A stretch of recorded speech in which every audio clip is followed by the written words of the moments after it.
আসসালামু আলাইকুম। মরক্কোর সাথে আলজেরিয়ার কূটনৈতিক সম্পর্ক ছিন্ন করার পর কয়েক সপ্তাহ মাত্র পার হয়েছে। এরই মধ্যে তুরস্কের একটি প্রাইভেট ফার্ম থেকে জঙ্গি ড্রোন কিনল রাবাত।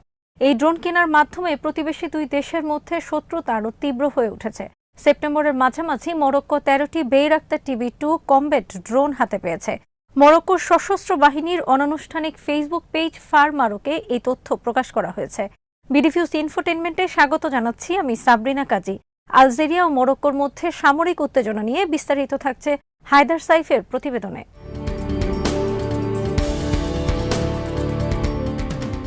ফারমারোক ওয়েব পেজটিতে বলা হয়েছে, মরক্কোর সশস্ত্র বাহিনীর অস্ত্র সম্ভারের আধুনিকায়ন এবং যে কোনো সম্ভাব্য বিপদ ও প্রতিকূলতা মোকাবেলার জন্য এই ড্রোনের অর্ডার দেওয়া হয়েছিল।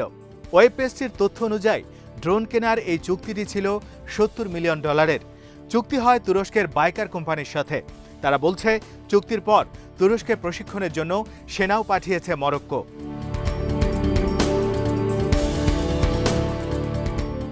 বাইকার কোম্পানিটি ব্যবস্থাপনার দায়িত্বে আছেন প্রেসিডেন্ট রিসেপ তাইপ এরদোয়ানের জামাতা। গত কয়েক বছরে এই কোম্পানিটি তাদের সবচেয়ে বিখ্যাত মডেলের ড্রোন বাইরাক্তার TB2 ইউক্রেন, কাতার ও আজারবাইজানের কাছে বিক্রি করেছে।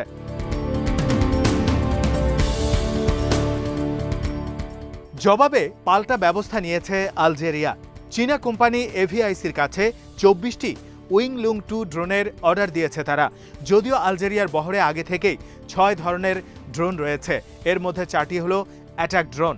এসব তথ্য জানিয়েছেন মেনা ডিফেন্স ওয়েবসাইট। তুরস্ক যে ড্রোনগুলো বিক্রি করেছে তার সবগুলোই কমব্যাট ড্রোন। এগুলোতে মিসাইল সংযুক্ত রয়েছে। যে কোনো ঘাঁটি ধ্বংসের ক্ষমতা রাখে এই ড্রোনগুলো।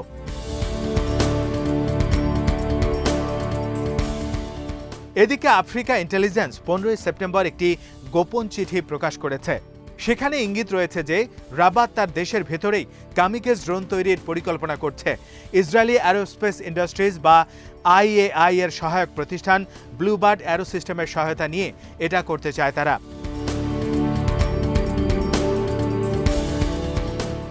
চিঠির ভাষ্যমতে ইসরায়েলি কোম্পানিটি মরক্কোকে ড্রোন তৈরিতে সাহায্য করবে। প্রতিদানে ইসরায়েলের কাছ থেকে ট্যাকটিক্যাল পর্যবেক্ষণ ড্রোন কিনবে রাবাত। ক্যামিকেজ ড্রোনগুলো গতানুগতিক অন্যান্য ড্রোনের মতো নয়। এগুলোতে বিস্ফোরক ভর্তি থাকে এবং সুনির্দিষ্ট টার্গেটে তারা বিস্ফোরক ফেলতে পারে, যেটা তাৎক্ষণিকভাবে বিস্ফোরিত হয়।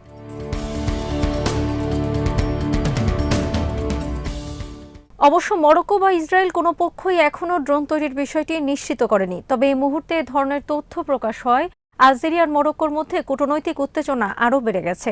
দুই দেশের মিডিয়া এই ধরনের ইস্যুগুলো ফলাও করে প্রচার করে থাকে।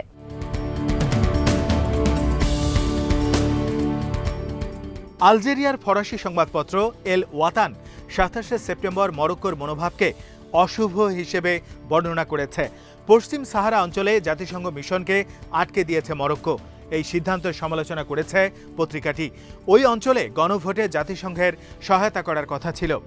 এদিকে মরক্কোর ওয়েবসাইট লি360-তে আলজেরিয়ার পররাষ্ট্রমন্ত্রী রামাতানে লাম্মারাকে বিকারগ্রস্ত আখ্যা দেওয়া হয়েছে। আর আলজেরিয়ার প্রেসিডেন্ট আব্দেল মজিদ টেব্বুনকে পুতুল প্রেসিডেন্ট হিসেবে মন্তব্য করা হয়েছে।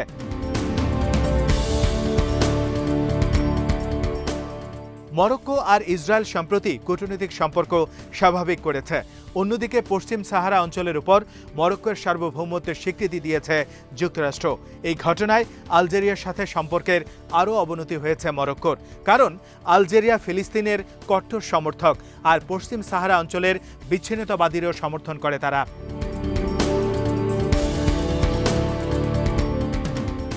সম্প্রতি আলজেরিয়া ঘোষণা দেয় যে মরক্কোর বাণিজ্যিক ও সামরিক বিমানকে তারা আকাশসীমা ব্যবহার করতে দেবে না। এ নিয়ে দুই দেশের সম্পর্কের উত্তেজনা চরম আকার ধারণ করে।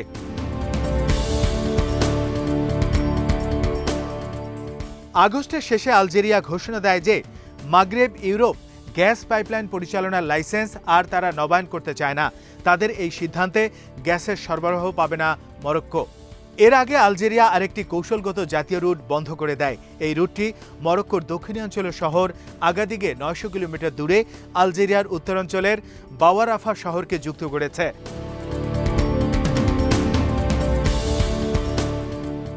মেনা ডিফেন্স ওয়েবসাইটের আকরাম আরিফ বলেছেন, মরক্কো ড্রোন কেনার ঘটনায় অতি নাটক করা ঠিক হচ্ছে না। পূর্ব পরিকল্পনা থেকেই মরক্কো এটা কিনছে। আলজেরিয়ার মতোই মরক্কো অনেকদিন ধরে এই ড্রোন কেনার প্রক্রিয়া চালিয়ে আসছে। এটা ভবিষ্যতেও তারা অব্যাহত রাখবে। এখানে অস্বাভাবিক কিছুই নেই। তার মতে ইয়েমেন ও লিবিয়াতে ড্রোনগুলোকে গরিবের জঙ্গি বিমান হিসেবে ব্যবহার করা হচ্ছে। আপার কারাবাখের মতো ছোটখাটো সীমান্ত এলাকায় সম্পূর্ণ ভিন্ন প্রেক্ষাপটে এগুলো ব্যবহার করা হচ্ছে।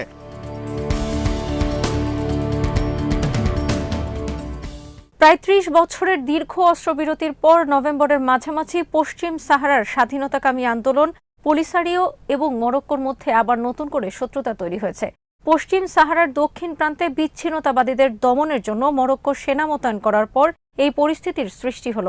পশ্চিম আফ্রিকার সাথে মরক্কোর যোগাযোগের একমাত্র পথটি এই অঞ্চল দিয়ে গেছে। বিচ্ছিন্নতাবাদীরা সুযোগ পেলেই এই সড়কটি আটকে দেয়। এই সংঘাত নিরসনে যাবৎ বহু চেষ্টা করা হয়েছে, কিন্তু কোনো কিছুতেই কাজ হয়নি।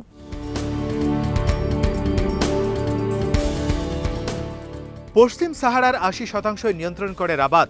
বিশাল এই মরুভূমিতে মরক্কো সম্প্রতি বড় ধরনের উন্নয়ন প্রকল্প হাতে নিয়েছে। মরক্কোর সার্বভৌমত্বের অধীনে এই অঞ্চলকে স্বায়ত্তশাসন দেওয়ার বিষয়টিও প্রস্তাব করা হয়েছে।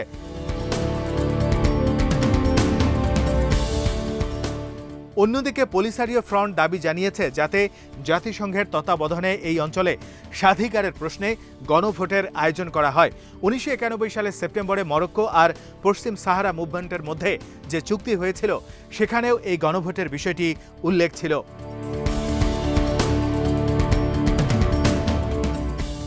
মরক্কোর সাথে আলজেরিয়ার সম্পর্ক ছেদের পেছনে নতুন পুরাতন মিলিয়ে অনেকগুলো কারণ রয়েছে। পশ্চিম সাহারা নিয়ে দীর্ঘদিনের বিরোধ এখনও মেটেনি। সেই সাথে যুক্ত হয়েছে ইসরায়েলের সাথে মরক্কোর সম্পর্ক স্থাপনের বিষয়টি। এর মধ্যে খবর প্রকাশ হয় মরক্কো কর্তৃপক্ষ আলজেরিয়ার কর্মকর্তাদের ফোনে আড়ি পেতেছিল। সবকিছু মিলিয়েই দুই দেশের সম্পর্কের চরম অবনতি হয়েছে।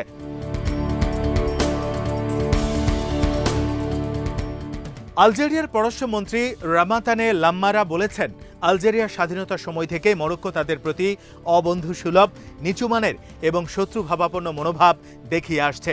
দুই দেশের সম্পর্ক ছেদের ঘোষণা দেওয়ার সময় এ মন্তব্য করেন তিনি। অথচ ইতিহাসের দিকে তাকালে দেখা যাবে দুই দেশের সম্পর্ক সব সময় সাপে নেউলে ছিল না।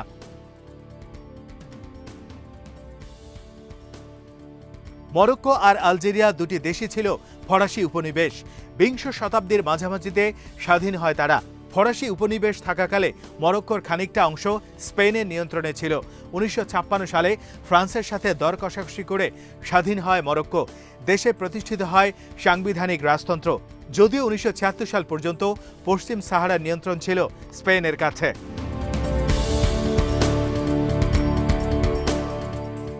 অন্যদিকে ১৮৩০ সাল থেকে ফ্রান্সের উপনিবেশ হিসেবে চলে আসছে আলজেরিয়া। ঔপনিবেশিক শক্তির বিরুদ্ধে সুদীর্ঘ রক্তক্ষয়ী সংঘর্ষের পর ১৯৬২ সালে তারা স্বাধীনতা লাভ করে। আলজেরিয়াতে ফরাসি ঔপনিবেশিক শক্তির বিরুদ্ধে লড়াই করেছিল যে ন্যাশনাল লিবারেশন ফ্রন্ট বা এনএলএফ। তাদের অর্থ, অস্ত্র আর ঔষধ দিয়ে সহায়তা করেছিল খোদ মরক্কো। এনএলএফ নেতাদের নিরাপদ আশ্রয় দিয়েছিল তারা। কিন্তু আলজেরিয়া স্বাধীন হওয়ার পরপরই ভূখণ্ড নিয়ে বিবাদে জড়িয়ে পড়ে দুই দেশ।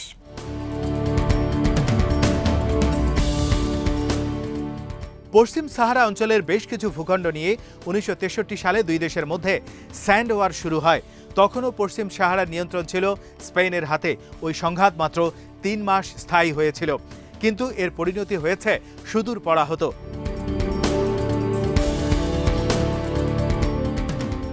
মরক্কো ১৯৭২ সালে আলজেরিয়ার ভূখণ্ডের দাবি ছেড়ে দেয়। তবুও ভয় কাটেনি আলজেরিয়ার। মরক্কো তাদের ভূখণ্ড সম্প্রসারণ করতে পারে এই আশঙ্কা থেকেই পশ্চিম সাহারার স্বাধীনতাকামীদের সমর্থন দিয়ে আসছে আলজেরিয়া। বিংশ ও একবিংশ শতকে আলজেরিয়া আর মরক্কোর মধ্যে যে ইস্যুটি সবচেয়ে প্রবল ছিল সেটা হলো পশ্চিম সাহারার নিয়ন্ত্রণ নিয়ে। ১৯৭৬ সাল পর্যন্ত এই ভূখণ্ড আঁকড়ে ছিল স্পেন। একনায়ক ফ্রান্সিসকো ফ্রাঙ্কোর শাসনকাল শেষ হওয়ার পর মরক্কো আর মৌরিতানিয়ার সাথে মাদ্রিদ চুক্তি সই করে স্পেন। এই চুক্তির অধীনে পশ্চিম সাহারা অঞ্চলকে তারা দুই দেশের মধ্যে ভাগ করে দেয়।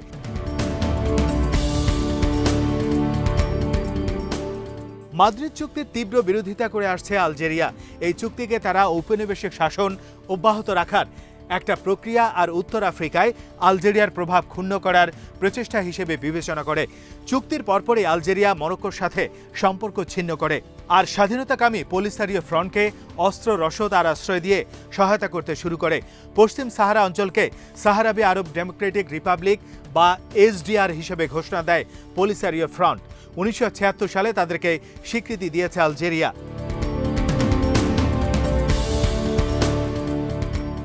পশ্চিম সাহারাকে কেন্দ্র করে যে যুদ্ধ, সেটা 1991 সাল পর্যন্ত স্থায়ী হয়। এই যুদ্ধে আলজেরিয়ায় সদর দপ্তর গড়ে যুদ্ধ চালিয়ে গেছে পলিসারিও ফ্রন্ট। সেই কারণে মরক্কোর সাথে আলজেরিয়ার সম্পর্কটা কখনোই আর স্বাভাবিক হতে পারেনি। যদিও 1991 সালে অস্ত্রবিরতি চুক্তি স্বাক্ষরিত হওয়ার পর উত্তেজনা খানিকটা প্রশমিত হয়েছিল, কিন্তু 2020 সালে এসে 30 বছর পর সেই স্থিতাবস্থা আবারও ধসে পড়ল।